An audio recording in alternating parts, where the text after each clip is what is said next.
अजितदादा पवार आता आपल्यात नाहीत, उरल्या आहेत फक्त त्यांच्या आठवणी. उपमुख्यमंत्री म्हणून अजित पवार यांच्यासाठी विजयगड बंगला तयार करण्यात आला होता. विशेष म्हणजे खुद्द दादांच्या सूचनांनुसार बंगल्यात व्यवस्था करण्यात आली होती. हिवाळी अधिवेशन संपल्यानंतरपासून हा बंगला आजवर दादांची प्रतीक्षा करतो आहे. मात्र आता दादा या जगात नाहीत. या बंगल्याची देखभाल करणारे सार्वजनिक बांधकाम विभागाचे सेक्शन इंजिनियर राजेंद्र बारई यांनी दादांशी संबंधित आठवणींना उजाळा दिला. दादा शेवटचे जेव्हा बंगला सोडून गेले तेव्हा त्यांनी येथील कर्मचाऱ्यांना काही खास सूचना दिल्या होत्या, असंही बारई यांनी सांगितलं आहे. अजीत दादा अब हमारे बीच नहीं है, बस हैं तो उनसे जुड़ी हुई यादें। बहुत सारी यादें अजीत दादा की नागपुर के साथ में भी जुड़ी हुई हैं और इस विजयगढ़ बंगले से भी जुड़ी हुई हैं। उप मुख्यमंत्री का निवास स्थान यही था। 12 दिसंबर को शीतकालीन अधिवेशन होने के बाद जब दादा ने यहाँ से विदा लिया था तो उस समय यहाँ के जो उनका पूरा का पूरा स्टाफ था उनसे उन्होंने ये कहा था कि वो बहुत जल्द वापस आएंगे और जिस स्थिति में ये बंगला है उन्हें उसी स्थिति में चाहिए।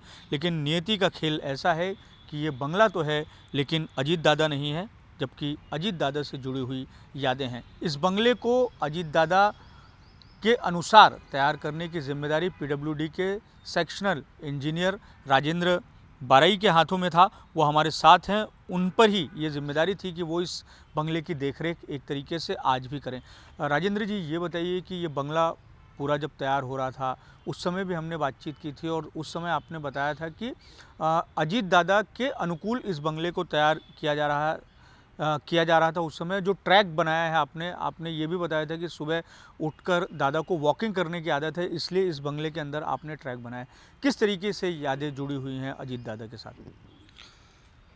देखिए, यहाँ पर जिस समय में अजीत दादा साहब यहाँ पर उपमुख्यमंत्री पद की दादा ने जब शपथ ली और शीतकालीन सत्र जो नागपुर का यहाँ पर तय किया गया और उस समय में यहाँ पर बहुत कम समय में अजीत दादा उपमुख्यमंत्री साहब के लिए हमको एक अल्टरनेट अरेंजमेंट्स करनी थी और वो अल्टरनेट अरेंजमेंट्स करने की जवाबदारी पीडब्ल्यूडी के ऊपर में थी। हमने उनके जो रिक्वायरमेंट्स थी उसके हिसाब से हमने एक प्लान तैयार किया। वो प्लान हमने पुणे भेजा।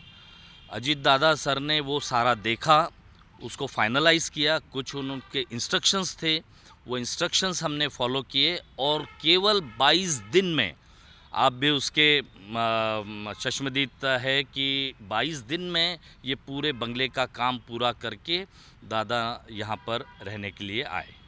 जब दादा यहाँ रहने आए तो उस समय उन्होंने क्या प्रतिक्रियाएं दी, क्या बताया कि उनके अनुकूल चीज़ें हुई हैं कि नहीं हुई हैं? और जब वो गए या जब तक वो यहाँ पर रहे तो क्या कुछ इंटरेक्शन आप लोगों से होता था, क्या कुछ बातचीत होती थी, आप लोगों से मिलते थे, क्या कुछ बातचीत वो किया करते थे? बिल्कुल। जिस समय में ये बहुत ही शॉर्ट स्पैन में ये बंगला बनाया गया और उस समय में आखिरी समय तक के यहाँ पर काम शुरू थे। इसमें हमारे यहाँ के नागपुर के पूरे कॉन्ट्रैक्टर लोगों ने अपनी पूरी ताकत यहाँ पे लगा दी थी। दिन रात उन्होंने हमको सपोर्ट किया और सिर्फ यही नहीं, हमारे जो डिपार्टमेंट के सेक्रेटरी साहब है, चीफ इंजीनियर उस समय में नंदनवार साहब थे, अपने एससी साहब, भानुसे साहब, कुचेवार साहब, उपाध्याय साहब और हमारी पूरी टीम कॉन्ट्रैक्टर लोगों के साथ में हमने 24 घंटे यहाँ पर काम करके एक शेड्यूल टाइम में ये पूरा बंगला कंप्लीट किया। लेकिन ये बंगला पूरा अंदर से कंप्लीट होने के बावजूद भी जब दादा ने बहुत तारीफ़ की, ऐसी भानुसे साहब थे और पूरे उनके साथ में चीफ इंजीनियर साहब और सारे टीम को उन्होंने बुलाया और हमारी बहुत तारीफ़ की उन्होंने। जब वो गए तब क्या कुछ बातचीत हुई और क्या कुछ उन्होंने कहा? हाँ, इस समय में वो आए, काफ़ी छोटा स्पैन था इस समय में, लेकिन पूरा जितना भी शेड्यूल समय था वो पूरे दिन दादा ने यहीं पे रेसिडेंस था दादा का और यहाँ पर रह के वो बहुत खुश थे।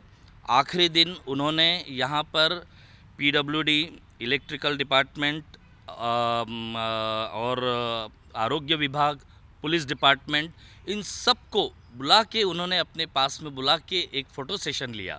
और जब मैं उनके बाजू में खड़ा हुआ तो उस समय में उन्होंने मुझसे फ़ोटो सेशन होते वक्त एक चीज़ बोली कि देखो, बोले, ये बंगला अभी बहुत अच्छा बन गया है और हर चीज़ अपनी मैंने खुद इसके फ़ोटोग्राफ्स लिए हैं, ये पूरा ऐसा का ऐसा ही मैं फिर से वापस आऊँगा और उस समय में मुझे ऐसा ही दिखना चाहिए, इसकी आप खबरदारी दिखो, नहीं तो मेरे से बुरा कोई नहीं है। उनकी जो शैली थी हमेशा, उस शैली में उन्होंने हमसे बात की। और आज मुझे बहुत दुख हो रहा है कि दादा ने जो हमको इंस्ट्रक्शंस दी थी, वो इंस्ट्रक्शंस तो हमने फॉलो हमेशा ही की और अभी जो जाते वक्त जो उन्होंने सारी चीज़ें बताई वो पूरी की है, लेकिन हमारे दादा उन सब चीज़ों को देखने के लिए नहीं है। इसका बहुत बुरा लगता है मुझे। दादा अब नहीं है तो इस तरीके से जो यादें हैं, उनका जो मुख्यमंत्री का निवास स्थान है विजयगढ़, वहाँ की जो जिन पर जिम्मेदारी है पीडब्ल्यूडी के अधिकारी, वो हमें बता रहे थे और उनसे जुड़ी हुई यादें साझा कर रहे थे। इसी बंगले में स्थायी तौर से उप मुख्यमंत्री कार्यालय जो है अजीत दादा ने खोला हुआ था। यहाँ उनका सपोर्ट स्टाफ था जो ख़ास तौर से विदर्भ की समस्याओं के लिए एक तरीके से काम किया करता था। ये बंगला तो है, लेकिन अब सिर्फ यहाँ पर अजीत दादा से जुड़ी हुई यादें हैं। वीडियो जर्नलिस्ट विलास खड़से के साथ दिव्येश द्विवेदी, यूएसएन न्यूज़, नागपुर।